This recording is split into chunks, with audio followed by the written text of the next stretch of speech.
మండల పూజతో శబరిమలకు వెళ్లి స్వామివారిని దర్శించుకునే భక్తుల సంఖ్య క్రమంగా పెరుగుతున్నది. శబరిమలకు వెళ్లే భక్తుల్లో చాలా మంది పెద్ద పాదం, చిన్న పాదం అనే రెండు యాత్రలు చేస్తారు. కాలినడకన సన్నిధానం చేరుకుంటారు.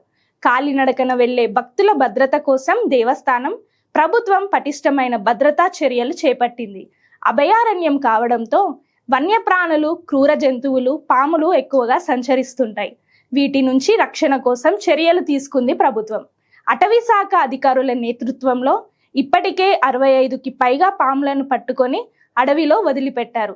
రాత్రి వేళ భక్తులకు ఇబ్బంది లేకుండా సోలార్ ఫెన్సింగ్ ఏర్పాటు చేశారు. అడవి జంతువుల దాడి నివారించడానికి 30 ఏనుగు బృందాలను, ర్యాపిడ్ యాక్షన్ బృందాలను ఏర్పాటు చేసింది. 60 మందికి ఎకో గార్డులు భక్తులకు సహాయ సహకారాలు అందిస్తున్నారు. నడక మార్గంలో వ్యర్థాల కోసం డబ్బాలను ఏర్పాటు చేసింది.